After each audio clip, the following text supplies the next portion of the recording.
Sir का दुपट्टा उतार के सीएम के पैरों तक रख दिया। आपके गाप को नजरबंद करना है तो 70 पुलिसकर्मी आ जाते हैं, लेकिन अफसोस की बात यह है कि जब न्याय की बात होती है तो एक भी पुलिसकर्मी दिखाई नहीं देता। और दूसरी साइड एक महिला आवाज उठाती है तो जो बात है उसको दबाया जाता है। मैं टेबल टॉक कर चुकी हूँ, सीएम के साथ 4 बार मैं बैठ चुकी हूँ। आम नागरिक है और सरकार है, इसने लट सवाद का नाम दे दिया। उन बेटियों को न्याय नहीं है तो आम सरपंच, आम नागरिक न्याय ईंट का जवाब पत्थर से दिया जाएगा। नशे पे बात उठी, चिट्टे पे बात उठी तो उसको भी दबाने का काम कर रहे हैं। एक साइड तो कहते हैं नशा मुक्ति अभियान चला रहे हैं। जिस हरियाणा से बेटी बचाओ बेटी पढ़ाओ का नारा दिया था बीजेपी सरकार ने, उसी हरियाणा में आज की स्थिति ये है कि एक महिला सरपंच को नजरबंद कर दिया जाता है और एक महिला सरपंच को अपना मान सम्मान सीएम मनोहर खट्टर के चरणों में रखना पड़ता है अपनी मांग मांगने के लिए।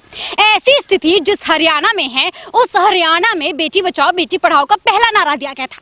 क्या कुछ स्थिति बन रही है, इस पूरे विषय पर बातचीत करने के लिए इस वक्त हमारे साथ महिला सरपंच, जिन्हें दबंग महिला सरपंच कहा जाता है, जिनके एक हुक्म से हरियाणा सरकार भी कांपती है, खौफ खाती है, वो महिला सरपंच इस वक्त हमारे साथ है।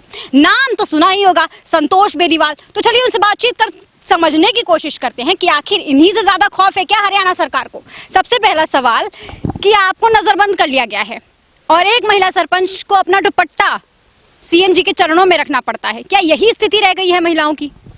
पहले तो मैं आपके चैनल का बहुत बहुत धन्यवाद करती हूँ और हमारे गांव में पहुंचने पर आपका भी बहुत बहुत धन्यवाद करती हूँ। हाँ जी। और जो आपने एक बात महिला की कही है कि जिसने सीएम के चरणों में दुपट्टा तक डाल दिया, क्योंकि एक दुपट्टा महिला की आन बान और शान होती है। जब दुपट्टा डाल दिया तो उसके पीछे तो कुछ रहा ही नहीं। उसने दुपट्टा डाल के न्याय की गुहार करी है और गुहार की बात करते ही सीएम साहब का ये वर्ड था कि इसको स्टेज से नीचे उतार दिया जाए।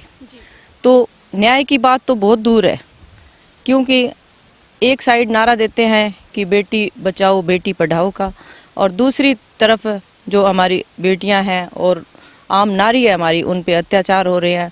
एक उस जो भी इन 3 दिनों का इनका जन संवाद रहा, उसके अंदर मेरे को 3 दिन तक नज़रबंद रखा गया।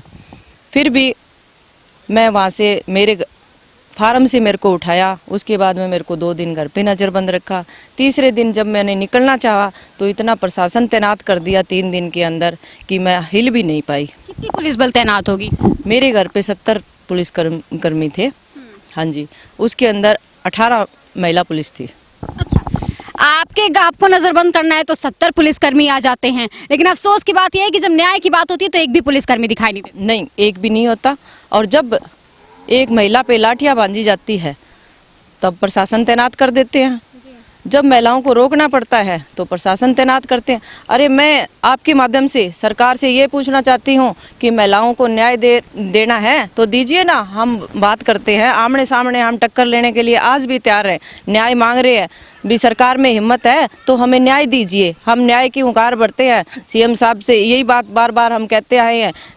6 महीने के करीब हो गया हमें विरोध प्रदर्शन जारी करते हुए। अरे सरकार इतना अच्छा कर रही है तो विरोध क्यों कर रहे हैं? किस सवाल यही था कि हरियाणा के मुख्यमंत्री आते हैं दौरा करने।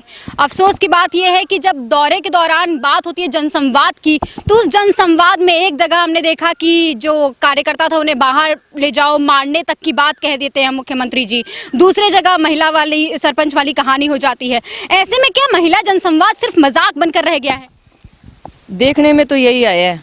जो जनसंवाद है इसने जो भी हमारे आम नागरिक हैं और सरकार है, इसने लट संवाद का नाम दे दिया।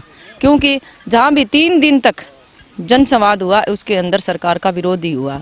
और एक साइड ये कहते हैं कि सरपंचों की बात पे आ जाओ आप।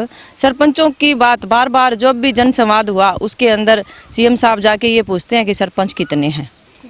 ये सिरसा के अंदर देखने को मिला है कि हमारी एकता कितनी है। एक भी सरपंच जनसंवाद के अंदर नहीं गया। एक नैना जरूर पहुंचती है, हमारी बहन ने सब कुछ किया, प्रोग्राम भी किया, सारा कुछ किया, और उसने सिर्फ एक गुहार लगाई थी कि मुझे न्याय दो।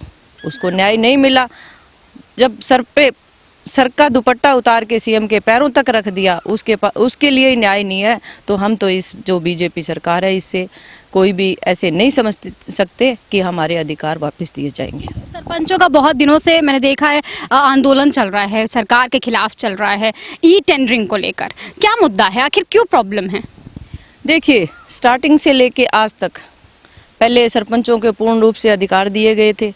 इनकी ये राजनीतिक जो लेके आई है ई टेंडरिंग प्रणाली, सब कुछ इनका बना बनाया कर्म है। सारा कुछ अपने हाथों रखना चाहते हैं। ये कहते हैं कि सरपंच चोर है। अरे सरपंच ने तो एक बार एक पेंशन भी नहीं रखी अभी तक, सरपंच को चोर कैसे कह सकते हो?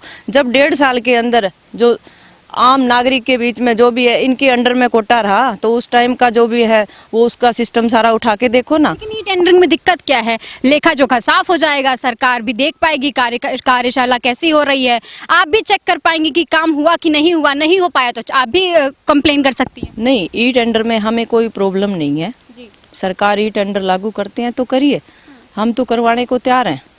पर जो काम होगा, जो पारदर्शिता एक सरपंच काम करके करेगा, वो दूसरा कोई भी बार का ठेकेदार आएगा उसमें नहीं होगी। 1% भी नहीं होगी। जवाब देना होगा सरपंच को। जब क्यों आम ग्रामीण है वो सरपंच के पास आएगा।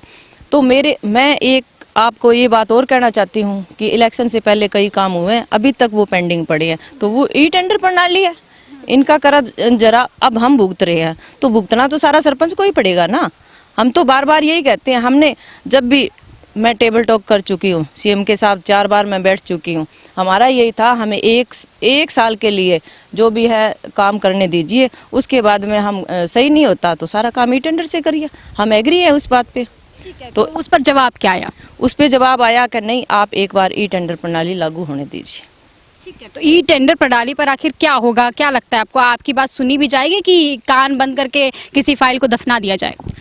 देखिए, जहाँ तक बात आ रही है, आज जंतर मंतर पे बेटियां बैठी है, उनको न्याय नहीं मिला। उनको न्याय नहीं मिल रहा। जब हमारे देश का गौरव है, उन बेटियों को न्याय नहीं है, तो आम सरपंच, आम नागरिक, न्याय का हमें तो कहीं समाधान नहीं दिख रहा कि हमें जो हमारे अधिकार हैं वो दिए जाएंगे। ठीक है, अब चूंकि लोकसभा चुनाव नज़दीक आ रहे हैं, हरियाणा में भी विधानसभा चुनाव करीबी आ रहे हैं, अगले साल ही होने वाले हैं। ऐसे में क्या लगता है कि जहां जहां जाते हैं खट्टर साहब, वहां वहां उनका विरोध किया जाता है? खट्टर साहब ने कुछ काम नहीं किया है, ये जानबूझ के इन्हें फंसाने की कोशिश की जा रही है? नहीं, देखिए, काम तो किया होता तो 8 साल में कभी नहीं संभाला इन्होंने।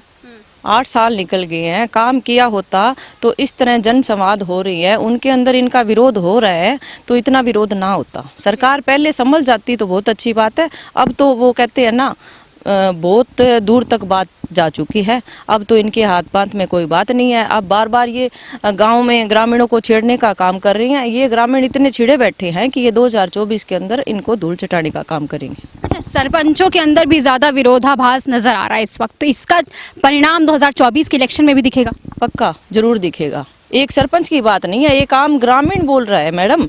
ये इसमें आज जो भी तीन दिन जन संवाद हुआ है उसके अंदर आम ग्रामीण ने आवाज उठाई है। सरपंच तो वहाँ पे पहुंचे ही नहीं है, आम ग्रामीण बोल रहा है। नशे पे बात उठी, चिट्टे पे बात उठी तो उसको भी दबाने का काम कर रहे हैं। एक साइड तो कहते हैं नशा मुक्ति अभियान चला रहे हैं और दूसरी साइड एक महिला आवाज उठाती है तो उसकी जो बात है उसको दबाया जाता है कि सीधी। ये क्या सीएम साहब की बातें हैं जो बोल रहे हैं सभा के अंदर? कहते हैं कि तू तो पढ़ी लिखाई आई है कहीं से, उसको बीच में से उठा दिया जाता है। जब भी आवाज उठी है तो उसको बीच में से निकाल दिया जाता है या उनके माइक बंद कर दिए जाते हैं।